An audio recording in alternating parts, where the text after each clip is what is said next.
ఓం హయగ్రీవాయ నమః.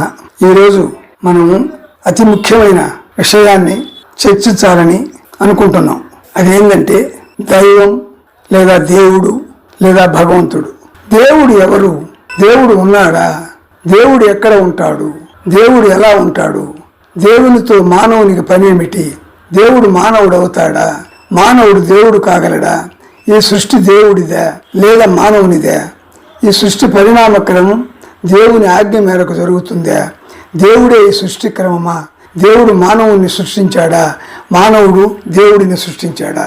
ఈ ప్రశ్నలకు అనేక రకాల సమాధానాలు చెప్పవచ్చు. ఏ సమాధానం సత్యం అని అడిగితే అన్ని సమాధానాలు సత్యాలే. కారణం దేవుడు సత్యం కాబట్టి. ఇక ఒక కోణం నుంచి పరిశీలిస్తే భౌతికంగా చూడొచ్చు.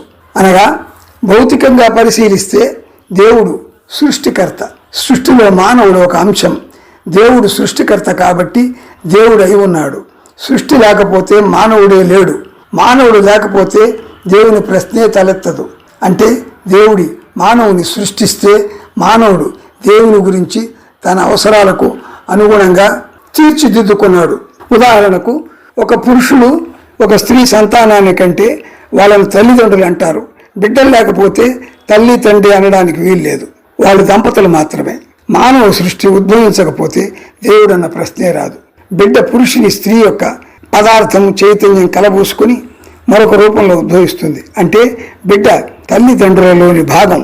ఈ భాగమే మరలా పరిణామ క్రమంలో పెరిగి తిరిగి మరలా సంతానోత్పత్తికి దోహదపడుతుంది. అలాగే మానవుని సృష్టి దేవునిలో భాగమే. అంటే అలాగే దేవుని సృష్టి దేవునిలో భాగమే. దేవునిలో భాగం దేవుని నుంచి వేరు చేయబడ్డ తర్వాత జరిగే పరిణామానికి దేవుడికి ఎంత బాధ్యత ఉంటుంది? దేవుడు ఎలాంటి పాత్ర నిర్వహిస్తాడు? మానవుల్లో ఒక తరంలో స్త్రీ పురుషులు 10, 1000, 1,00,000 తరాల వెనుక నుండి గొలుసులా వచ్చిన వారు. అయినా వెనుక తరాల వారు అందున కాలగర్భంలో కలిసిపోయిన వారికి ఈ తరం వారికి ఎంత బాధ్యత ఉంటుంది? వాళ్ళ ఎడలు ఈ తరం వారికి ఎంత భక్తి భావన ఉంటుంది? ఇదంతా అందరికీ తెలిసినదే. అర్థం కానిది మొదటిది ఆది దంపతులు ఎవరు? అది అర్థం కాక తెలియదని మానవ జన్మలో ఒప్పుకోలేక దీన్ని దేవుడు సృష్టించాడని, దీనికంతటికి ఆయనే కర్త కర్మ క్రియగా ఉన్నాడు అని ఒక సిద్ధాంతం చెబితే, మరొక సిద్ధాంతం ఆయన సృష్టి చేసి వదిలేశాడు, తర్వాత ఆయనకు సంబంధం లేదు అంటుంది.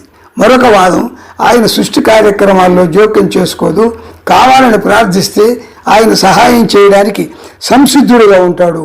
ఇలాంటి అనేక సిద్ధాంతాలతో కూడికలతో తీసివేతలతో కొంత ఒప్పుకుంటూ కొంత ఒప్పుకోకుండా మరికొన్ని సిద్ధాంతాలు తయారు కాబడ్డాయి.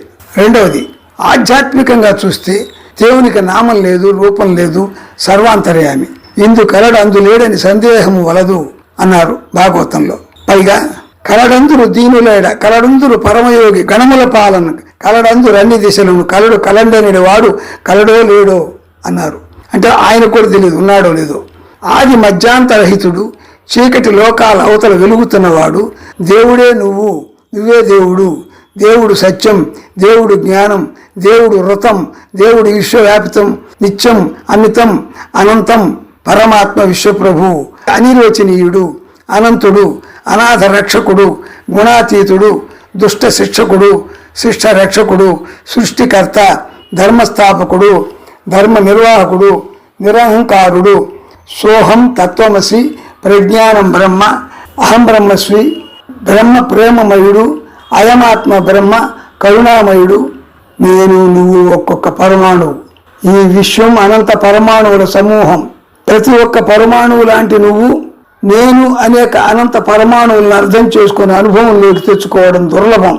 కానీ నేను కూడా మొత్తంలోని భాగమే కాబట్టి ఓం పూర్ణమద పూర్ణమిదం పూర్ణాత్ పూర్ణముదచ్చేసి పూర్ణశ్చ పూర్ణమాదాయ పూర్ణమేవ అవశిష్యతే అన్నారు. చారిత్రాత్మకంగా పరిశీలిస్తే ఆది మానవుడు చెట్టు తొర్రలు కొండ గుహల నుండి రాతిని పనిముట్టుగా చేసుకున్న లగాయతు రిమోట్ ద్వారా రోబోట్ లాంటి వస్తువు చేత పని చేయించేంత వరకు ఎదిగాడు. వీటన్నిటికీ కారణం మానవ మేధస్సు. దీనికి ఆధారం మెదడు ఒక మాంసం ముద్ద. కానీ ఇది అన్ని మాంసపు ముద్దలు లాంటిది కాదు. పంచేంద్రియాల జ్ఞానేంద్రియాల సమాహారం. ఇది తనకు తానే అర్థం కాని ఒక విచిత్ర చైతన్యం. దీనిని భావం ఆలోచన అంటారు. ఈ మనస్సు ఆహారాన్ని వెతుకున్నది. సంయోగాన్ని సంభోగాన్ని తెలుసుకున్నది, దైవాన్ని సృష్టించుకున్నది, ప్రేమను పగను విడదీసింది, యుద్ధాలు నిర్వహించింది, శబ్దాన్ని మాటగా మలిచి మాటకు అక్షర రూపాన్ని కల్పించి అక్షరానికి ఛందస్సు వ్యాకరణాన్ని చేర్చి అనుభూతులను అనుభవాలను ఊహలను శాస్త్రయుక్తంగా కట్టుదిట్టం చేసి సాహిత్యాన్ని సారస్వతంగా మలిచి సమాజానికి దైవానికి సమర్పణ చేసింది. 4. మానసికంగా విశ్లేషిస్తే మనస్సే దేవుని సృష్టించింది, అవతారాలను సృష్టించింది. మానవుని ఇంద్రియాలను నియంత్రణ చేయలేని సమయాలలో దేవుని ప్రతిష్ఠించడం, ఆవిష్కరించడం మనస్సు చేసిన మహోన్నతమైన ప్రయోగం. భక్తిని భయాన్ని కలిగించేందుకు దేవుని విశృంఖలంగా వాడుకున్నది కర్మను ధర్మాన్ని సృష్టించి విచ్చలవిడిగా సిద్ధాంతరీకరించడంలో మేధస్సు పాత్ర అపరిమితం.